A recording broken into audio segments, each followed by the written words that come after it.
My name is Sergeant Maria Gill, and I'm 27 years old. In the Army, they teach you how to face the enemy. But no one teaches you what to do when your greatest enemy is the woman who gave birth to you. I was standing under the relentless Detroit rain at my own father's funeral, posture perfect, a soldier at attention. I was surrounded by hollow condolences, but the most important place beside me was empty. My mother, Tilda, didn't show up. Instead, she'd sent a cold text. Stuck on a business trip in Miami with a partner. You handle the burial. Later, I saw her on social media, hand in hand with that partner, raising champagne glasses on a beach. The caption, New Horizons Ahead, felt like a bullet straight through my already bleeding heart. She was celebrating on my father's grave, thinking she had won. But she didn't know that in the darkness of Detroit, the dead can send text messages. Let me know where you're watching from in the comments. Hit that like button and subscribe if you believe the highest duty is sometimes the war fought against your own blood. The service was held at Woodlawn Cemetery, a historic landmark where the titans of Detroit's auto industry were laid to rest.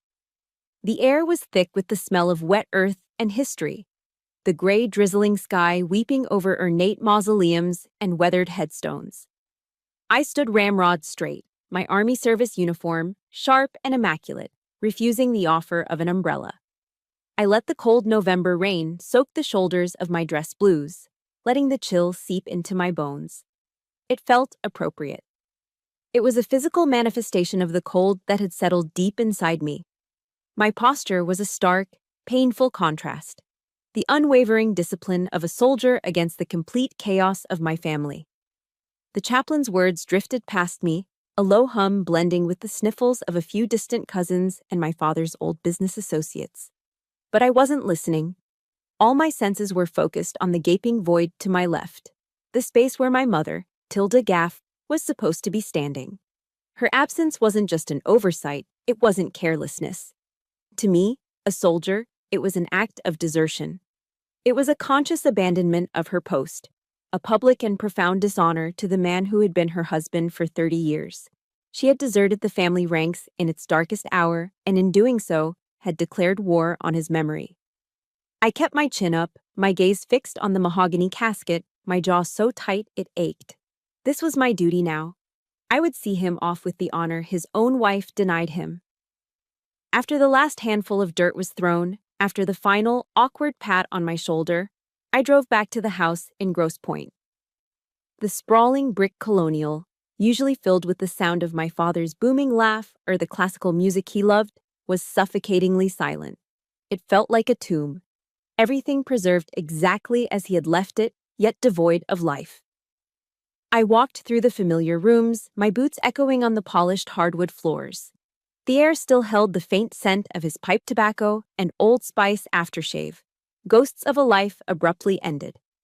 I sat on the edge of the leather sofa in the living room, the one he always sat on to watch the Lions lose on Sundays. The silence was a crushing weight. I pulled out my phone, my thumb hovering over the Instagram app. It was a masochistic impulse, but I needed confirmation. I needed the intelligence report. And there it was, an irrefutable asset delivered straight from the enemy's own hand. The picture screamed from my screen, a garish splash of color against the grayness of my world. Tilda, radiant in a crisp white sundress, was laughing, her head thrown back in carefree joy. Beside her stood Yale Maff, his arm possessively around her waist, a smug grin plastered on his face. They were on a sun-drenched beach in Miami, crystal-clear turquoise water behind them. In their hands were flutes of sparkling champagne, bubbles catching the light. The caption beneath it read, New Horizons Ahead. The pain didn't come as a flood of tears. I was trained to control my emotional response in the field, to compartmentalize. The grief was still there, a hard, dense mass in my chest. But this was different. This was rage. It wasn't a hot, explosive anger, but a cold, sharp fury that settled deep in my gut. I began to analyze the photo like I would a satellite image of a target location. Tilda's smile wasn't one of happiness, it was one of triumph. Yale's wasn't affection, it was ownership. This wasn't a business trip, it was a victory celebration. And they were toasting on my father's grave. My body was trembling, a slight, almost imperceptible tremor running through me. I needed a distraction, something to ground me. The house was cold, so I walked into my father's study, hoping to feel some lingering warmth of his presence. Instead, the cold intensified. My eyes were immediately drawn to the wall above his oak desk. The spot where their wedding portrait had hung for as long as I could remember was now a stark, empty space, marked only by a single, naked nail. My blood ran cold. I scanned the room, my heart pounding a heavy, tactical rhythm against my ribs. My gaze fell on the wastebasket tucked under the desk. There it was. The ornate silver frame lay among discarded envelopes and old newspapers. The glass was shattered into a spiderweb of cracks. And the photograph itself, it had been ripped clean in half, separating my father's smiling face from my mother's. Tilda hadn't even waited for the dirt to settle on his coffin to begin erasing him from her life. This was worse than her absence, worse than the celebratory photo. This was an act of annihilation, a calculated effort to wipe his very existence from history. The rage inside me solidified. The carefully constructed discipline I relied on began to crack. I felt like I was navigating a minefield where every cherished memory was now rigged to explode into another lie, another betrayal. How long had this been going on? How much of my family's life had been a carefully constructed facade? I sank into his desk chair, the leather creaking under my weight, and stared into the darkness of the room, feeling utterly alone on enemy soil. Hours passed. The house remained dark, silent. It was well past midnight when my phone, resting on the desk, vibrated with a sharp buzz. The screen lit up the room. It was a text message from a number I hadn't seen in years, a number I thought had been disconnected forever. My father's old cell. My soldier's instincts took over instantly. My first reaction wasn't hope, it wasn't fear, it was pure, unadulterated suspicion. This is a trap. The thought was immediate and clear. A psychological tactic. The enemy was trying to manipulate me, to throw me off balance, but the message was too direct, too absurd to be a simple trick. 2 short sentences that defied all logic. Dad is alive. Get to the cemetery now. I read it again, and again. It was a direct order, an impossible command. My training warred with the desperate, childish hope of a daughter who had just buried her father. Could it be real? Or was this Tilda's next move, a cruel game to break me completely? But hesitation is a luxury a soldier can't afford. Doubt gets you killed. I stood up, the chair scraping against the floor. There was no more time for grief or anger. I was no longer a mourning daughter. I was a soldier who had just received a command. I moved with purpose through the dark house. I went to my go bag, retrieved my Sig Sauer P320, and did a quick, practiced safety check. The cool, heavy weight of the steel in my hand was strangely comforting. I grabbed the keys to my Ford F-150 from the hook by the door and slipped out into the cold, damp Detroit night. This was no longer a visit home. This was a reconnaissance mission. And I was going to get answers. I killed my headlights a quarter-mile out from Woodlawn's main gate, coasting the final stretch in near silence. I parked my F-150 behind a dense thicket of overgrown shrubs on a side street. The night was moonless, the drizzle having thickened into a damp fog that swallowed sound and light. Perfect cover. I moved on foot, my senses on high alert, every rustle of leaves catalogued and assessed. I navigated the rows of graves like a ghost, my combat boots silent on the wet grass. My hand rested on the grip of my Sig Sauer under my jacket. My mind raced with tactical assessments, ambush points, sight lines, escape routes. I found the designated meeting spot, a massive, ornate mausoleum. I took up a defensive position behind a thick stone angel, its wings providing cover, and I waited. Minutes stretched. Then a shadow detached itself from the deeper darkness. It was a familiar silhouette, but I held my ground. The figure was taller than me, slightly stooped, moving with hesitation. As he stepped into a patch of faint, ambient light, I saw his face. It was my father, Upton Gaff. Thinner, Grayer, but him. Still, I didn't move. I kept my distance, needing to verify. "What's the password?" I asked, my voice a low, steady whisper. It was an old joke between us, from a simpler time. The figure flinched, then sagged with relief. His voice, when it came, was hoarse and trembling. "Maria, honey, you still owe me dinner at Slow's BBQ." That was it. The dam of my military discipline broke. In that instant, I was just a daughter. I closed the distance and threw my arms around him. He felt fragile, all sharp angles and trembling shoulders. He buried his face in my hair, a suppressed sob shuddering through his body. That hug was everything. A reunion, a confirmation of life, and an unspoken declaration that our war had just begun. He pulled away, wiping his eyes. "We have to go. My car's hidden a few blocks over. It's not safe here." His car was a beat-up, 20-year-old Buick sedan. Anonymous. Perfect. The moment the doors were locked and we were moving, he started his emergency intel briefing. "It's been going on for months, Maria," he began, his knuckles white on the steering wheel. "Tilda and Yale, they've been orchestrating a campaign to break me." He told me about the constant pressure, the subtle gaslighting, the lost documents, and the mounting financial strain. Then it escalated. Forged emails, fake contracts with Yale's shell corporations, all designed to bleed his interior design company dry and make him seem incompetent. The cold fury I'd felt earlier began to burn. I listened in silence as he detailed their final, brutal act. The stress, it finally got to me. I had a minor heart attack 2 weeks ago, landed me in the hospital. He took a shaky breath. Tilda showed up at my bedside. I thought she was worried. He laughed, a bitter, broken sound. She wasn't carrying flowers. She was carrying a stack of legal documents an inch thick. Powers of attorney, transfer of ownership deeds. She shoved a pen in my hand and just looked at me. No emotion. She said, "Sign it, Upton. You're dying anyway.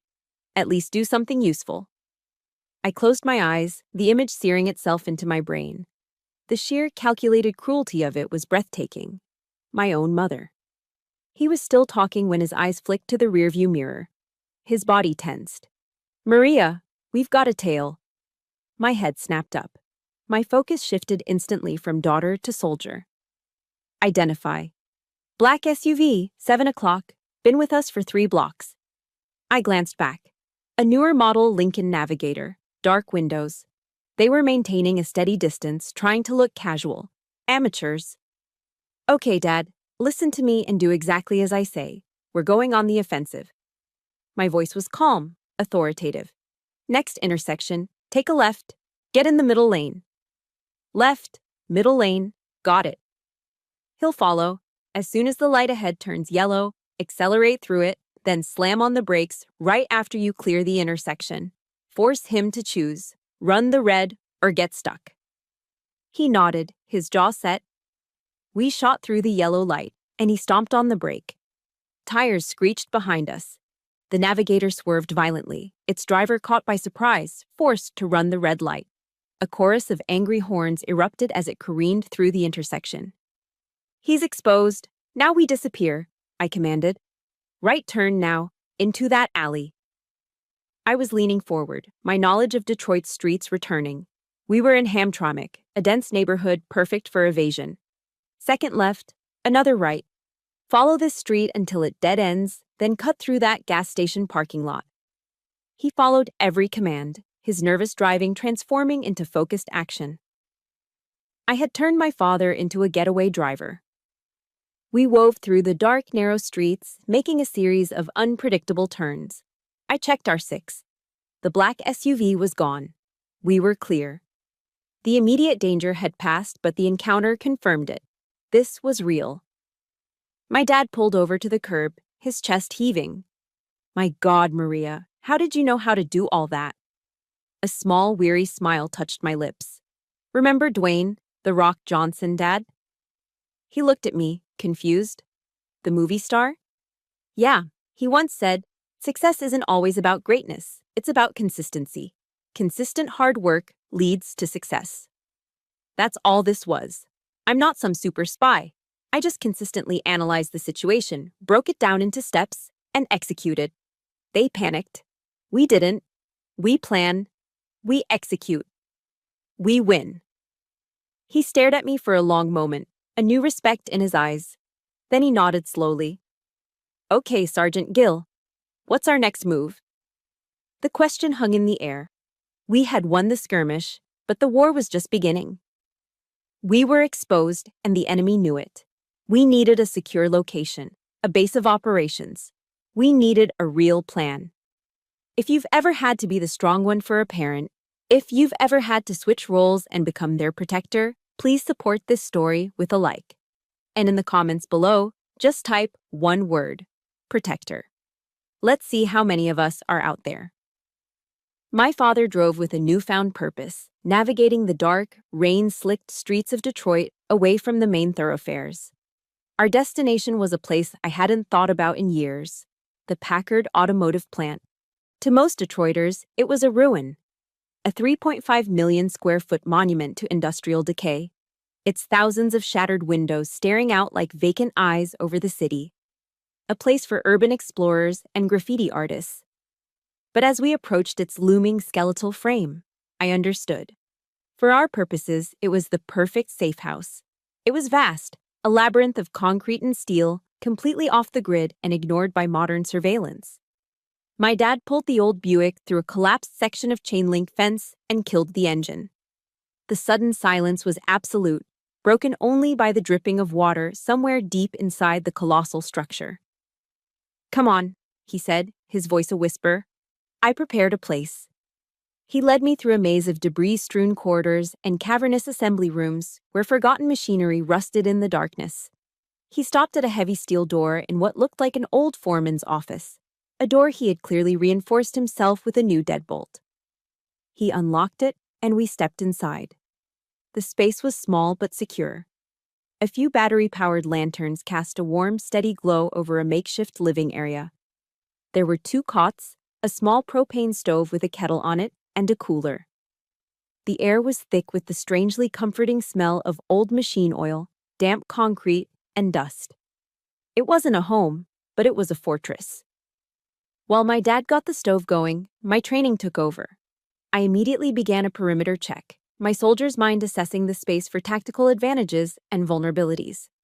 I noted the 2 potential exits, the reinforced door, and the thickness of the concrete walls. I was turning this forgotten corner of industrial ruin into our forward operating base. A woman was already there, sitting calmly on one of the cots. She looked to be in her late 50s, with intelligent, kind eyes and a presence of unshakable composure. She stood as we entered and gave my father a brief, supportive hug. This was Dr. Veda Jaff, a renowned cardiologist and one of my father's oldest and most trusted friends. She was our inside asset. She turned to me, her expression a mixture of sympathy and resolve. "Maria, it's good to see you, though I wish it weren't under these circumstances." Dr. Jaff began her briefing with the cool precision of a surgeon outlining a procedure.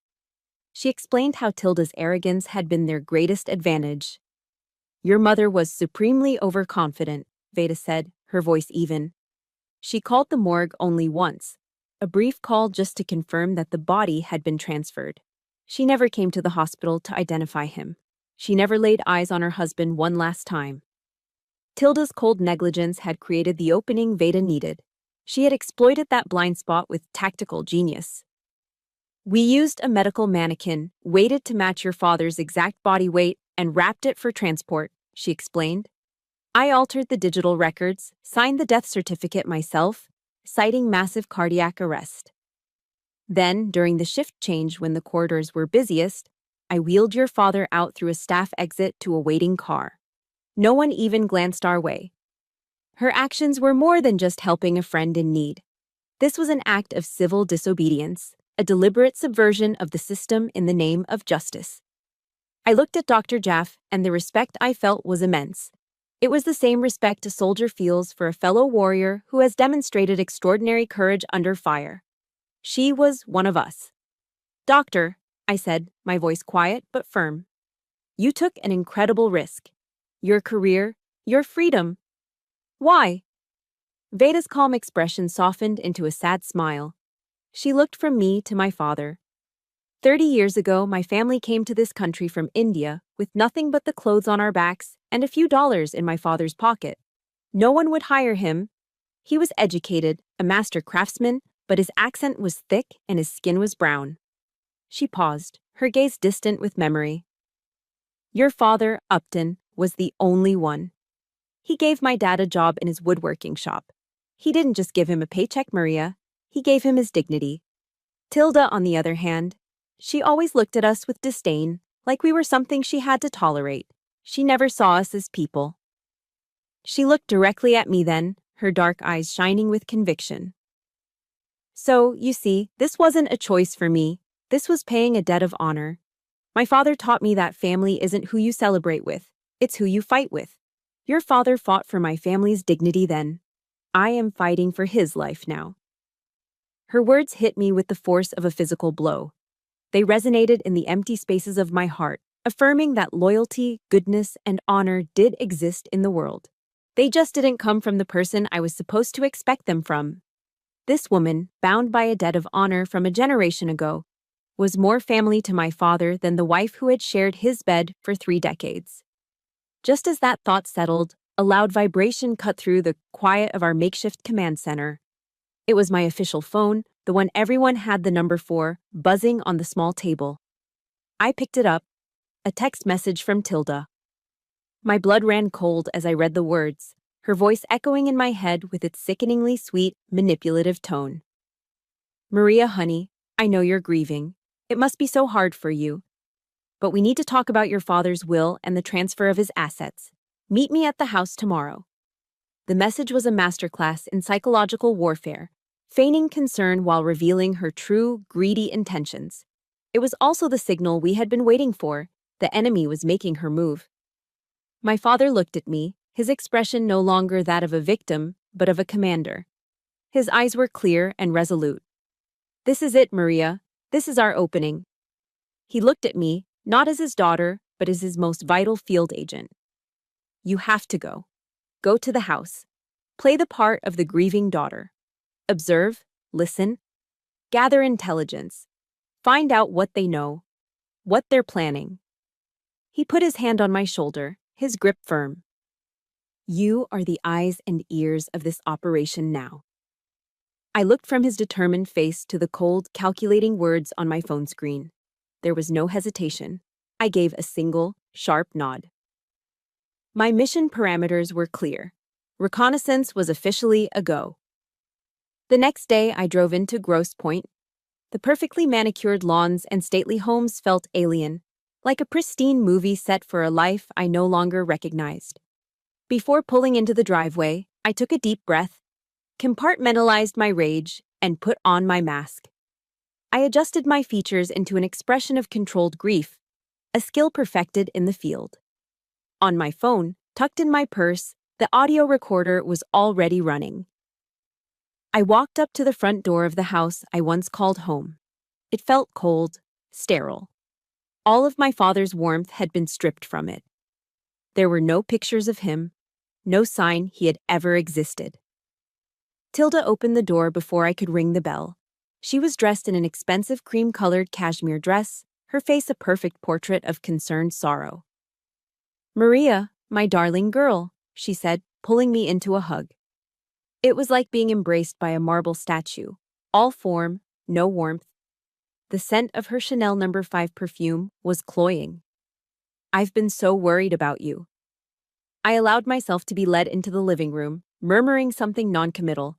I was now behind enemy lines. My mission was active. My mind went into intelligence-gathering mode. While Tilda spoke, my eyes conducted a visual sweep. I noted the small security cameras tucked into the corners of the ceiling. One in the foyer, one here.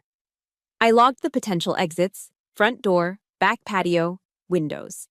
Yale was there too, sitting in my father's favorite armchair like he owned it, giving me a slick, sympathetic smile that didn't reach his eyes. Tilda launched into a monologue about how difficult this all was, but how we needed to be practical for the future of the company. As she spoke, I noticed a subtle tick. Her eyes would dart for a fraction of a second toward my father's study, specifically toward a large landscape painting on the far wall. It was a fleeting, almost imperceptible glance, but to a trained observer, it was a signal flare. She was guarding something in that direction. I filed it away. "We found these papers your father signed a few weeks ago," Tilda said, gesturing to a sleek leather portfolio. Yale opened it and pushed it toward me. "It simplifies everything. It transfers his controlling shares to me. It's what he wanted." I picked up the papers, my movements deliberately slow. I scanned the dense legal text, then executed my first planned probe. I stopped at the final page. "Dad's signature," I began, my voice quiet, laced with feigned confusion. "It looks strange." It was a calculated risk. The effect was immediate. Tilda's perfectly composed face tightened for a split second. "Oh, honey," she said, her voice dropping an octave. "Your father was very weak when he signed it. His hands were shaking." Yale leaned forward, placing a hand on the documents. "It's all legally sound, Maria. You don't need to worry about the details." Their defensive reaction was confirmation. The documents were forgeries. I had my first piece of concrete evidence. I needed to see that study. Could I use the restroom?" I asked, my voice small. "Of course, darling," Tilda said, waving a dismissive hand. I stood and walked toward the hallway, my path taking me directly past the open doors of my father's study. The room was just as I'd found it, the empty space on the wall, the scent of his pipe tobacco, now tainted by Yale's cologne. The painting Tilda kept glancing at was a serene Michigan landscape of pictured rocks. It was beautiful, but my focus wasn't on the art. An old quote from General George S. Patton echoed in my head. "If everyone is thinking alike, then somebody isn't thinking." Anyone else would look at the painting. I looked at what was behind it. My eyes traced the edges of the heavy frame, and there it was. A faint, almost invisible seam in the wallpaper, a perfect rectangle just slightly larger than the painting. A wall? Safe. My heart gave a single, hard thump. That was it. The enemy's arsenal. The real documents, the hard drives, the evidence they wouldn't dare keep on a cloud server, would be in there. The primary objective of my next mission had just been identified. I continued to the restroom, splashed cold water on my face, and composed myself. When I returned, I was the perfect image of a daughter overwhelmed. I told them I needed time to think. Tilda and Yale exchanged a look of smug satisfaction. They thought I was broken, pliable. I left the mansion and drove straight downtown, the audio file already saved and encrypted. My destination was American Coney Island. The place was loud, crowded, and smelled of grilled onions and chili, perfect cover for a clandestine meeting. My cousin Walt, our tech support, was already there, hunched over a booth halfway through a Coney dog.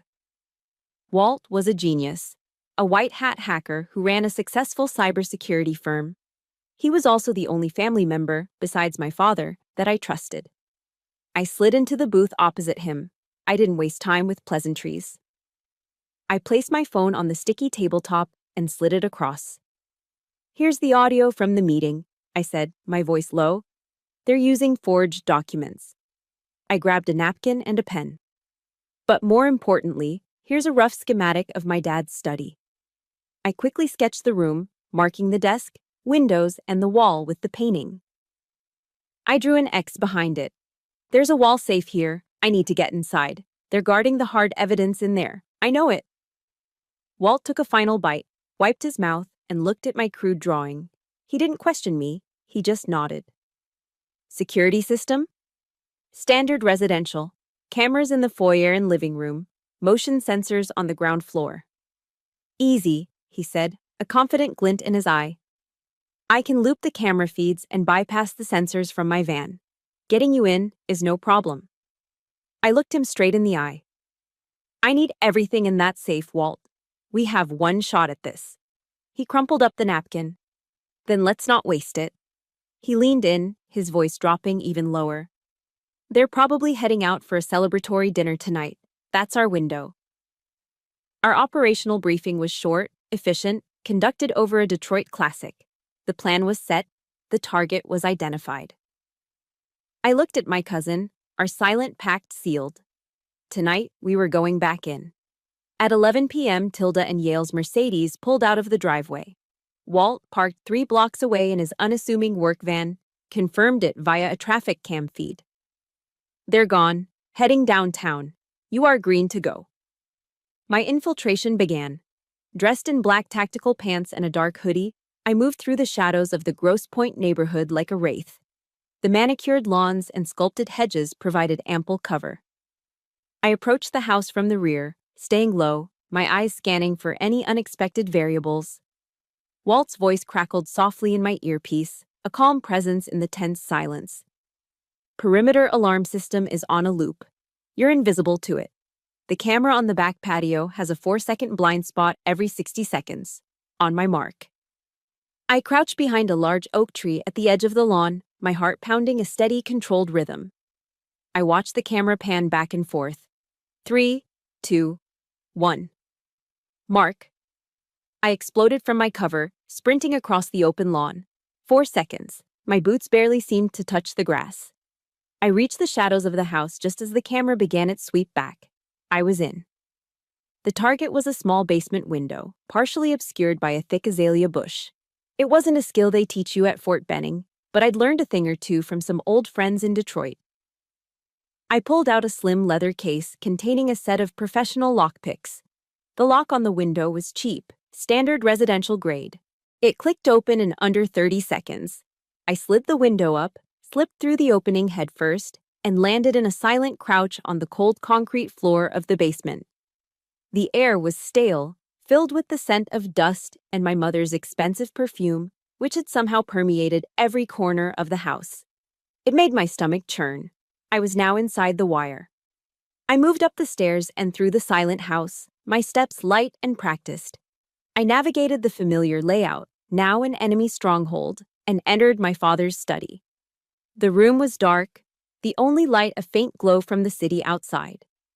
I went straight to the painting of pictured rocks and carefully lifted it off its hook, setting it silently on the floor. The faint outline of the wall safe was exactly where I'd seen it. "Okay, Walt, I'm at the objective," I whispered into the small mic on my collar. "Copy that," he replied. "It's a digital keypad, 6 digits. Start with the obvious: anniversaries, birthdays." I keyed in Tilda's birthday. Error. Yale's birthday. Error. Their wedding anniversary. Error. I felt a spike of frustration. This was wasting time. I closed my eyes, forcing myself to think. Think like Dad. Tilda and Yale were arrogant, self-absorbed. My father, Upton, was sentimental. He remembered the small things, the moments that mattered to him. Tilda wouldn't have set the code. Yale was too flashy for something subtle. But my dad, he would have set it to something meaningful, long ago, and they probably never bothered to change it. An idea sparked in my mind, a long shot. "Walt," I whispered. "What's my birthday? Month, day, year?" He read back the 6 digits. My fingers flew over the keypad, punching in the numbers. There was a soft click, and the heavy steel door of the safe swung open. For a moment, I just stared, a lump forming in my throat. The irony was suffocating.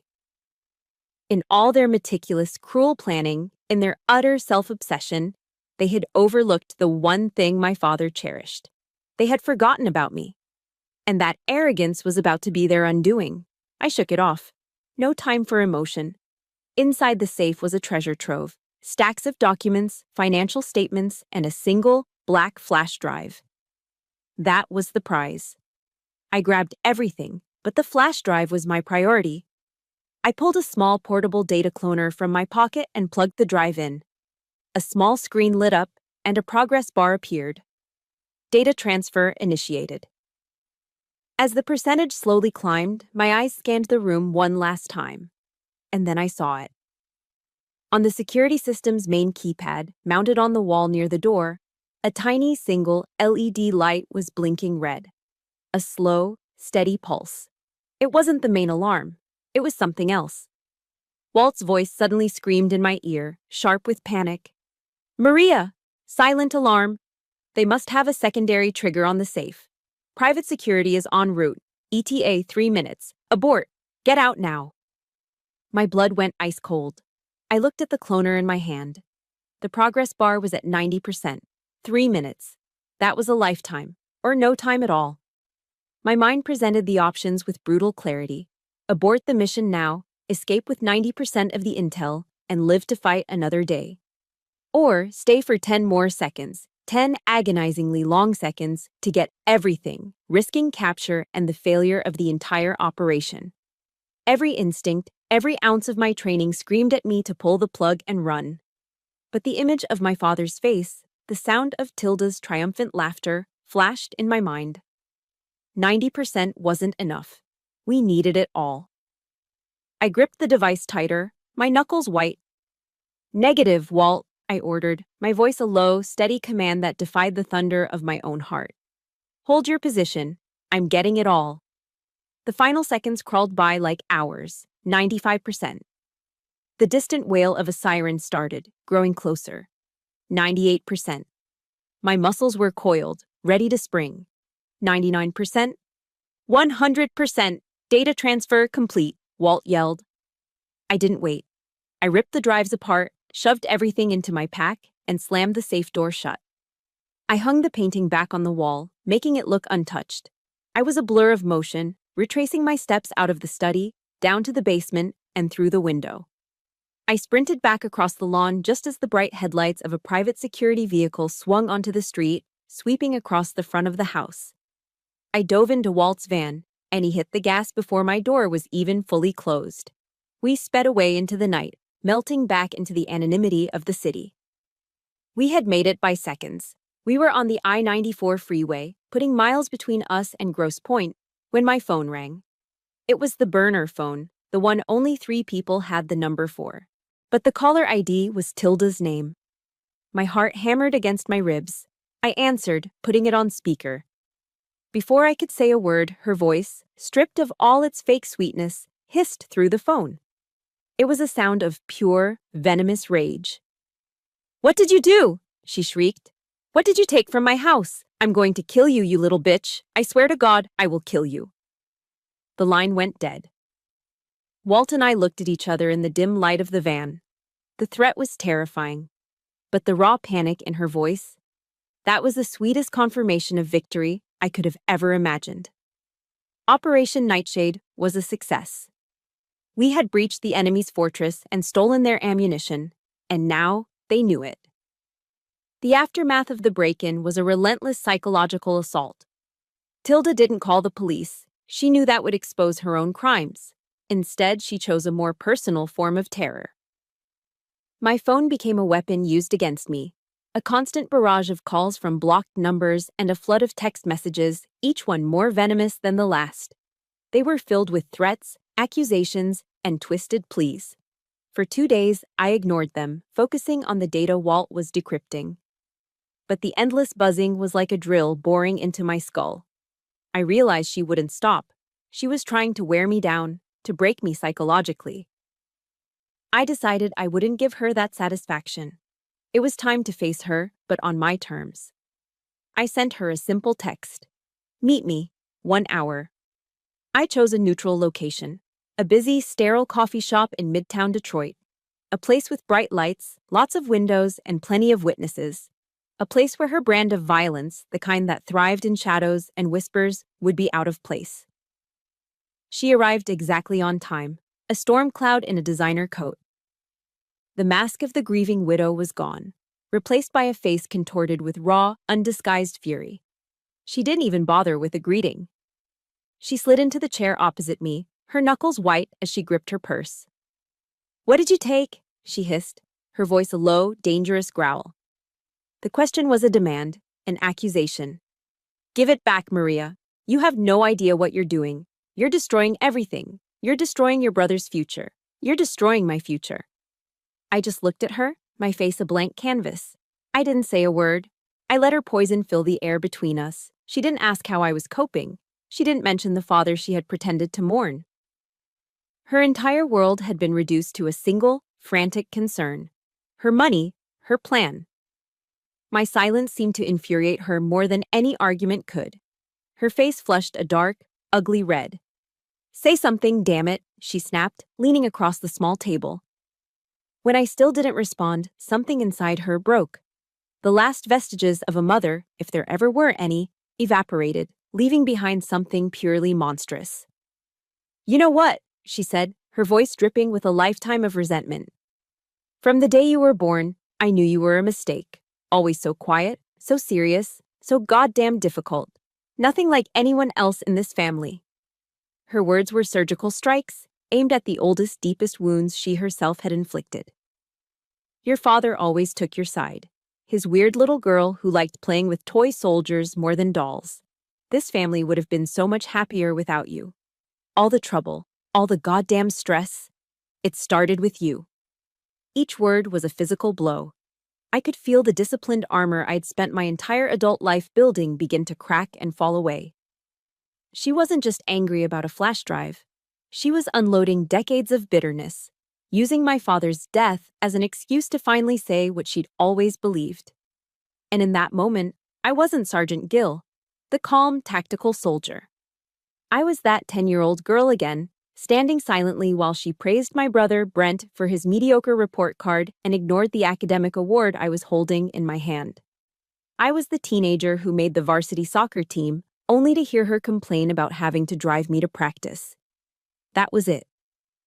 That was the final straw. For the first time in my life, the silence broke. The carefully contained rage, the years of swallowed pain, erupted. I looked her directly in the eye, and the woman who had always seen me as small and insignificant finally saw the soldier she had created. My voice didn't shout. It was low, trembling with a fury so profound it was almost calm, but it cut through the coffee shop's cheerful background music like a razor. "Did you ever once see me as your daughter?" I asked. "Or was I just a failed investment compared to your golden boy, Brent?" Tilda recoiled, genuinely shocked that I had spoken back.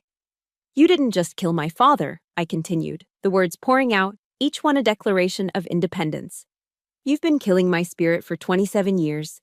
Every time you compared me to him, every time you dismissed me, every time you chose him over me, every single time you chipped away at me, hoping I'd just disappear." I leaned forward, closing the distance between us, my gaze pinning her to her seat. "But you know what? It didn't work. You failed. The game is over. All your little lies, your manipulations, they're done." I took a deep, shuddering breath, the words tasting like freedom and ash in my mouth. "I am not your daughter anymore. I am your opponent. And I will not stop until you have paid for every single thing you have done." I stood up, my chair scraping harshly against the floor. Tilda just stared at me, her mouth slightly agape, for once in her life, utterly speechless. I turned my back on her without another word and walked out of the coffee shop, leaving her alone in the wreckage she had created. I stepped out into the biting Detroit air and took the deepest breath of my life. It didn't feel like relief. It felt like a painful amputation. I had just severed the final toxic cord that bound me to her. It hurt, but it was a clean cut. For the first time, I was truly free. I got in my car and my hands were shaking, not from fear, but from the sheer force of the emotional release. I picked up the burner phone and dialed my father's number. He answered on the first ring. "Dad," I said, my voice hoarse.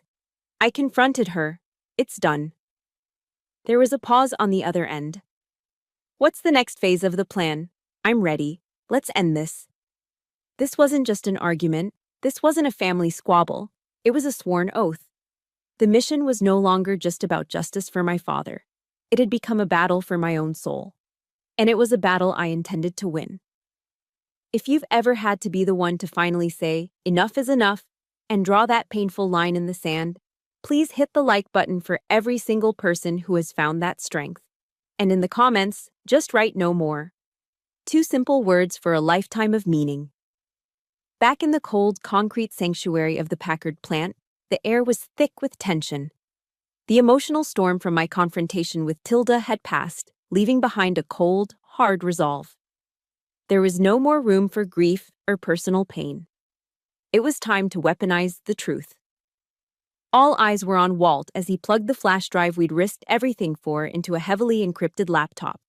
The screen lit up, and file directories bloomed like malignant flowers. What we found was far worse than we could have ever imagined. It wasn't just corporate fraud, it was a meticulous blueprint for a man's destruction. There were the forged contracts, routing millions from my father's company into offshore accounts in the Cayman Islands registered to shell corporations under Yale's name. There were scanned copies of the fraudulent legal documents Tilda had tried to force on me. But then we found the emails. My stomach clenched as I read the cold, clinical exchanges between my mother and her lover. They discussed my father's heart condition in chilling detail. One email from Yale read, "We could increase the dosage on his beta blockers. It would slow his heart rate down gradually. No one would suspect a thing." Tilda's reply was even more monstrous. "Let's see if the stress works first. A natural solution is always cleaner." They were actively plotting to murder him, not in a fit of passion, but with the detached calculation of a business transaction. The final exhibit was an audio file. Walt clicked play, and Yale's smug voice filled our small command center. He was laughing, a cruel, self-satisfied sound. "Don't worry so much, Tilda," he chuckled. "The old man won't last the winter. One way or another, he'll be out of our hair by Christmas." The recording ended, plunging the room into a heavy silence. I looked at my father. He was sitting perfectly still on his cot, his face ashen, his eyes fixed on the laptop screen. He looked like he had aged 10 years in 10 minutes, listening to the casual, cheerful plotting of his own murder by the woman he had once loved. A silent fury, colder and harder than anything I had ever felt, settled in my core. This was no longer just about money or betrayal. This was about stopping a pair of killers. We all knew we couldn't just walk into a Detroit police precinct with this. Tilda and Yale were well connected. They had money, influence, and expensive lawyers. They could bury this evidence, claim it was falsified, or tie us up in legal battles for years. We needed to operate with surgical precision. We needed a bigger gun. It was Veda who took the next step, her calm demeanor a steadying force in the room. "I have a contact," she said quietly. "In the FBI, a senior agent in the white-collar crime division. I've worked with him on a few complex medical fraud cases. He's meticulous, and he's trustworthy." This was our OPSEC, our operational security plan. Veda used a secure, encrypted email service from a burner laptop Walt had prepared. She composed a short, anonymous message to the agent. It contained no names, no locations.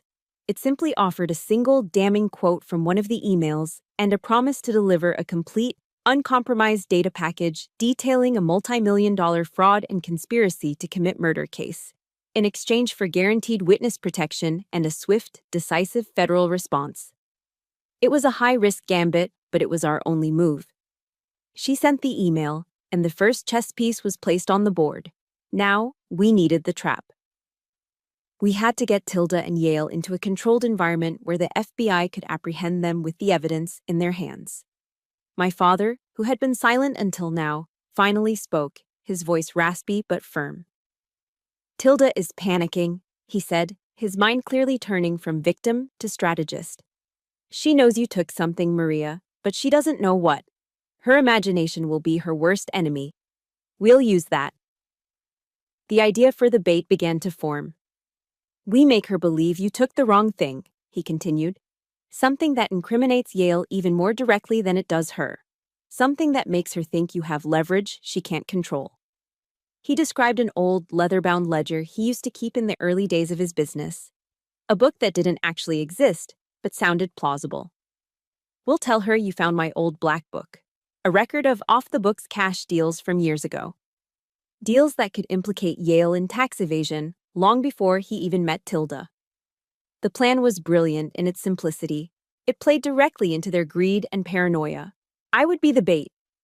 I would call Tilda not as the defiant opponent from the coffee shop, but as the terrified daughter, in over her head and looking for a way out. The final piece was choosing the battlefield. It had to be a location that was isolated, easily controlled, and where a federal tactical team could set up undetected.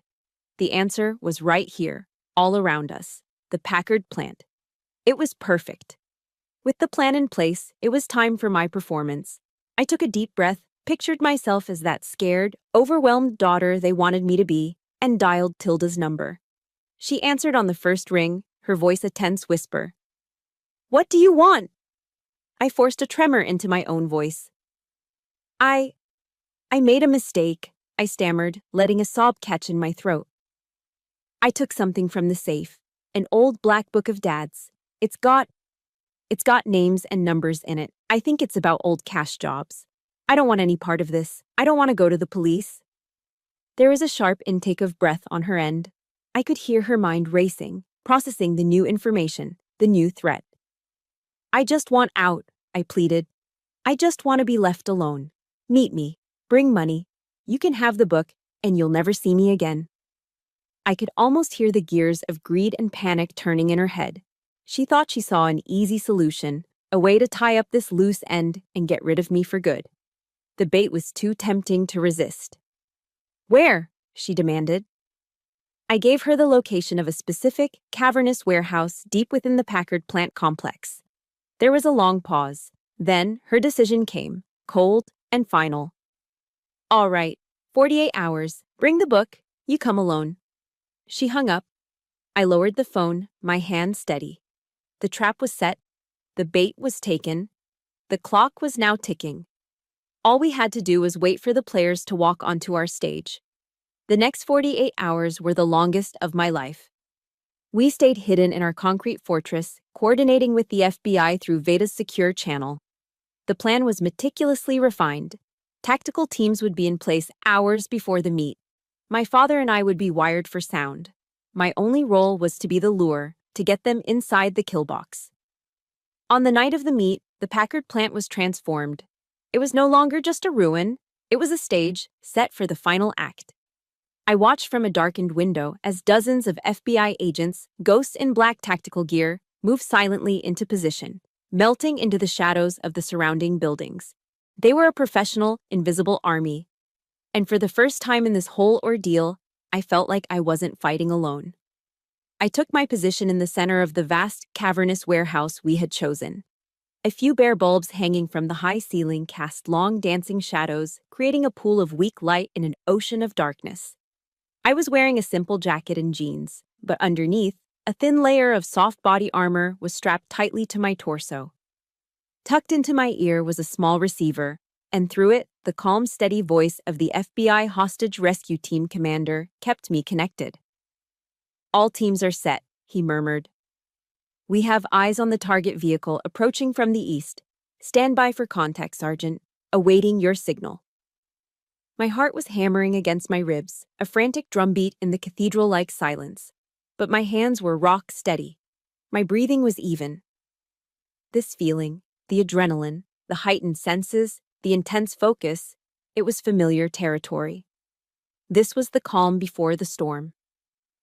Headlights cut through the grimy windows as Tilda's Mercedes rolled to a stop outside.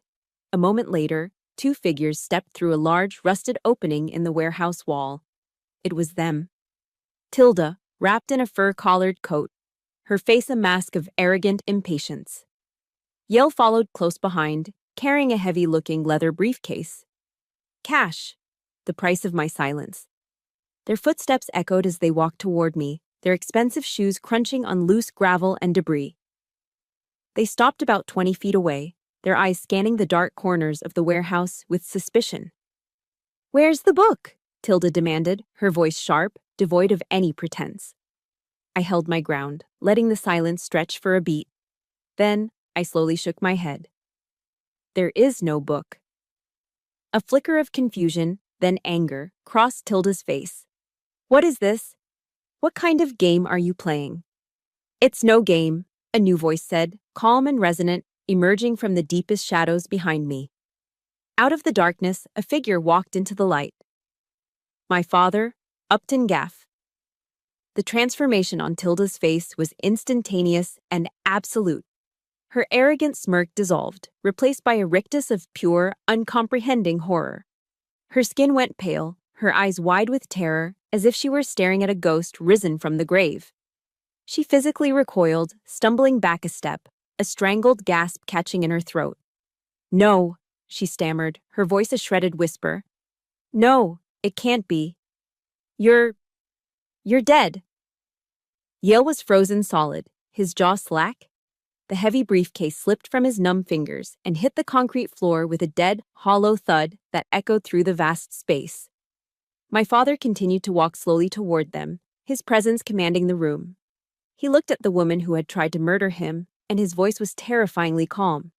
"Hello, darling." She just kept shaking her head, her mind refusing to process what her eyes were seeing. "You're dead," she repeated, the words nonsensical, desperate. "The truth never dies, Tilda," my father said, his voice as cold and hard as the concrete beneath their feet. "Neither does your greed." That was my cue. I raised my hand to my collar, pressing the concealed microphone, and spoke the two words the entire federal task force was waiting for. My voice was clear and steady. "Target confirmed. Execute." The world exploded. In an instant, the night was obliterated. Massive, blindingly bright floodlights from every conceivable angle erupted, bathing the entire warehouse in harsh, inescapable white light. The shadows vanished. There was nowhere to hide. Simultaneously, a deafening cacophony of sirens and alarms blared to life, the sound waves physically shaking the building. The massive rolling doors at either end of the warehouse were blasted open. Teams of FBI agents in full tactical gear swarmed in from all directions, a black tide of disciplined force. Red laser dots danced across Tilda's and Yale's chests. The air filled with the deafening, overlapping shouts of command. "FBI, hands in the air, get down on the ground, now!" Tilda and Yale were completely paralyzed, caught in the blinding lights like terrified animals. All the fight drained out of them, replaced by the limp, pathetic shock of the truly defeated. They offered no resistance. Yale dropped to his knees immediately, putting his hands on his head. An agent grabbed Tilda, forcing her hands behind her back, the sharp click of the handcuffs echoing in a momentary lull. Her eyes never left my father's face. She was still babbling, the words tumbling out in a stream of insane denial. "You're dead. I was at your funeral. You're dead." Her desperate chant was answered by my father's final, powerful words. He stood over her, not with hatred, but with a profound, weary finality. "No, Tilda," he said, his voice ringing with the clear, undeniable truth. "I was just waiting for you to join me in facing justice." I stood off to the side, watching as they were led away, two pathetic, broken figures stripped of all their power and deceit. I didn't feel joy. I didn't feel triumphant. I just felt a deep, profound sense of release. The weight that had been pressing down on me for weeks, for years, was finally gone. The mission was over. It was a complete victory. The night of the arrest was a blur of flashing lights and official procedures. The adrenaline that had sustained me for days finally drained away, leaving behind a profound, bone-deep exhaustion. My father and I spent the next 8 hours in the sterile, impersonal environment of the FBI's Detroit field office. The chaos of our personal war was over, replaced by the cold, methodical process of the federal justice system. We were no longer a father and daughter fighting for survival. We were now the government's key witnesses in United States v. Tilda Gaff and Yale Maff. We recounted the events one by one to a team of agents and an assistant U.S. attorney. Our painful family saga was transcribed, documented, and filed away as evidence.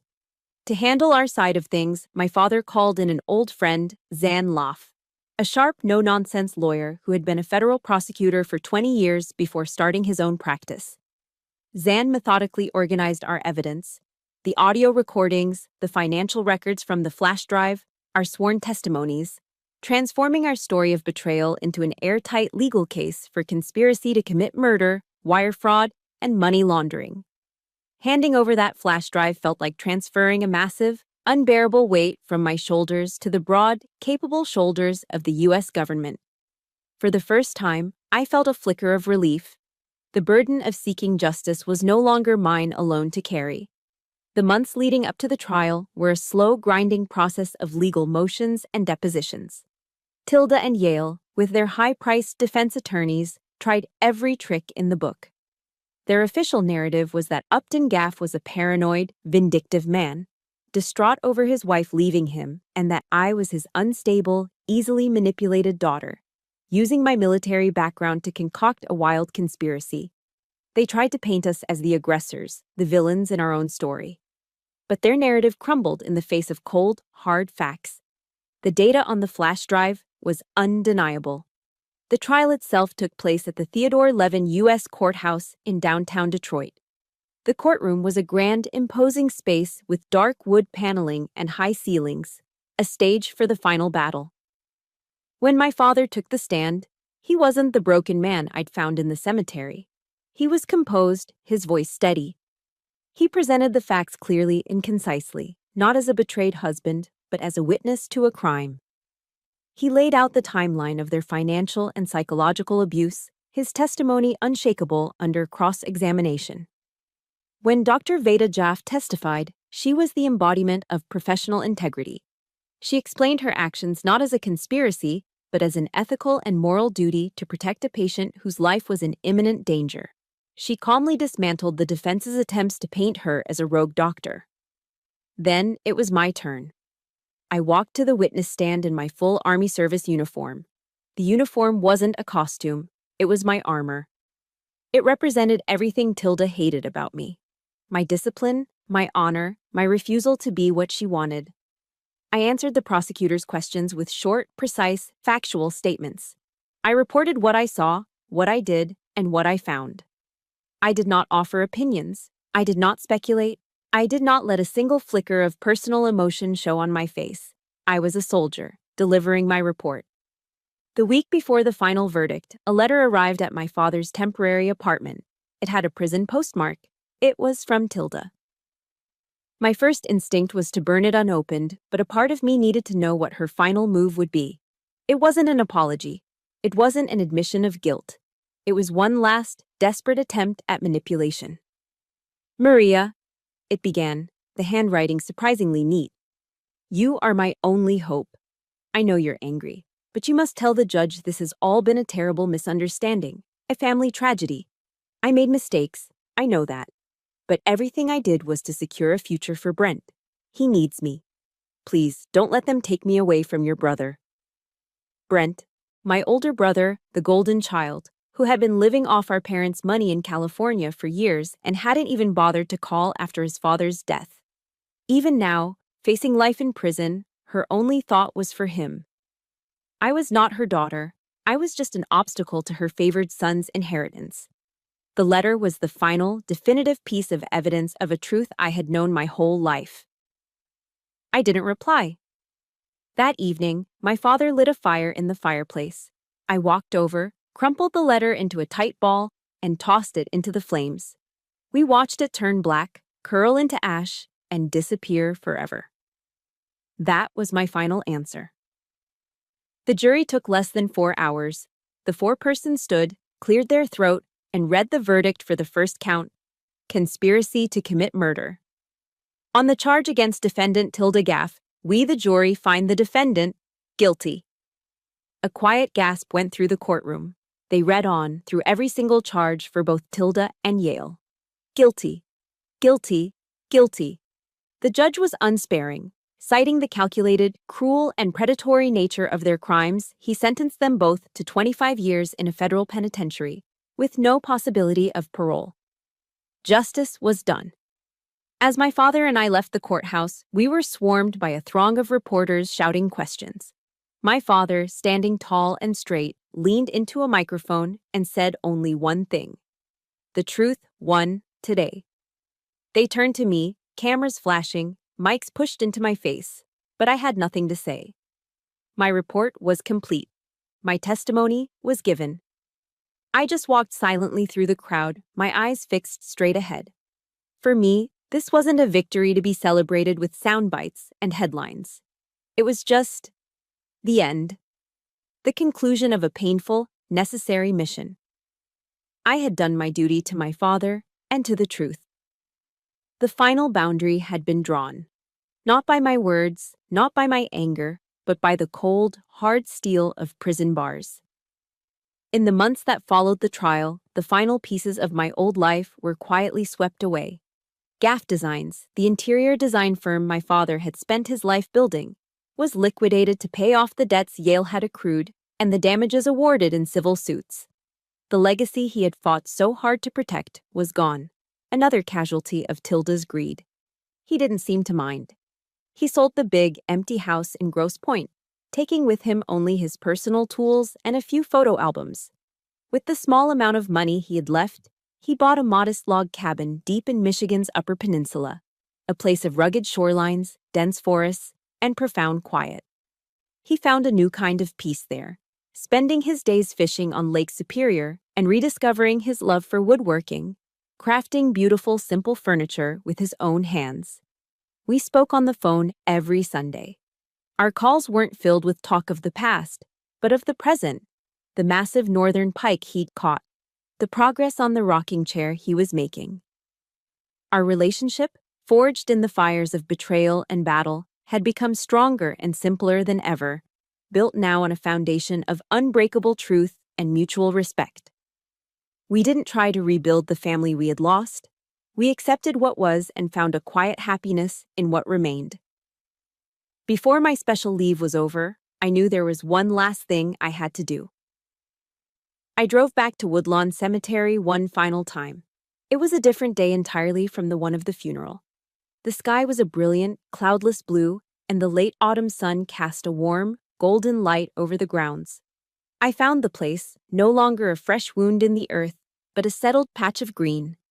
A simple, elegant granite headstone now stood in its rightful place. It read, Upton Gaff, Beloved Father. I stood before it, not as a soldier at attention, but just as a daughter. The anger and the need for vengeance had passed, leaving behind a clean, quiet ache of loss. He was truly gone now, and I could finally mourn him properly. I placed a single white carnation, his favorite, at the base of the stone. Then I reached into my pocket and pulled out my unit's challenge coin, a heavy bronze disc bearing our insignia. It's a symbol of identity, of belonging, a piece of our shared honor. I pressed it firmly into the soft earth atop the grave, leaving a piece of my world with him. Mission complete, Dad, I whispered to the quiet air. You can stand down now. Rest easy. It wasn't a tearful goodbye. It was a final report, a tribute from one soldier to another. I had fought for his honor, and we had won. I stood there for a long time, feeling the warmth of the sun on my face, before turning and walking away without looking back. Returning to my base felt less like a return and more like a homecoming. As I walked into the barracks, the familiar sounds and smells of military life washed over me. The scent of cleaning solvent, the murmur of the televisions in the common room, the shouts of my platoon mates. They greeted me not with pity or invasive questions, but with the casual, unspoken camaraderie of soldiers. A solid clap on the shoulder from my platoon sergeant, a rough headlock from my squad's heavy gunner, followed by a loud, "Look what the cat dragged in." They didn't need to know the details of my war back home. They had their own wars, their own scars. All that mattered was that I was back. That night, sitting in the noisy, chaotic mess hall, surrounded by the easy laughter and crude jokes of my squad, I realized a profound truth. This was my family.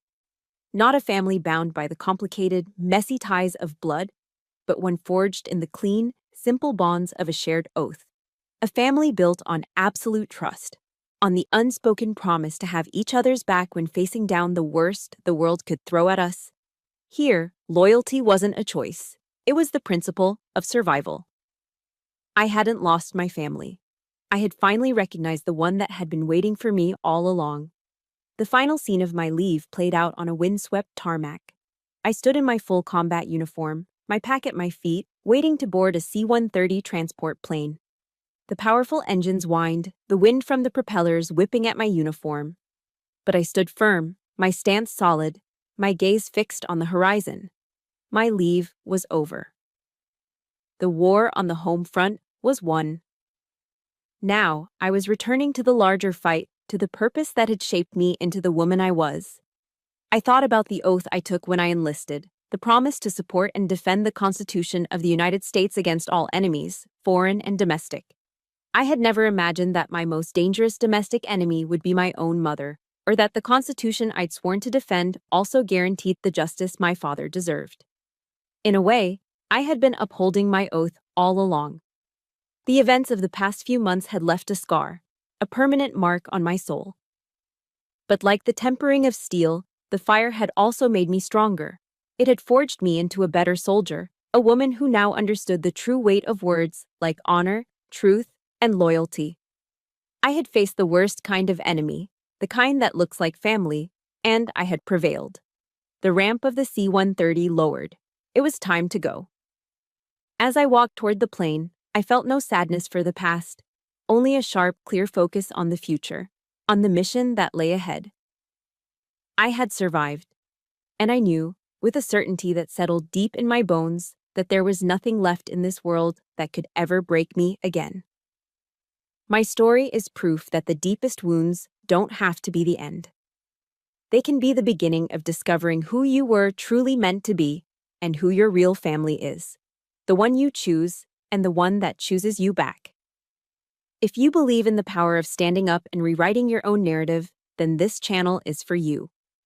Please subscribe and hit the notification bell so you don't miss another story of resilience. You're not just joining a channel, you're joining a community that understands the toughest battles forge the strongest souls.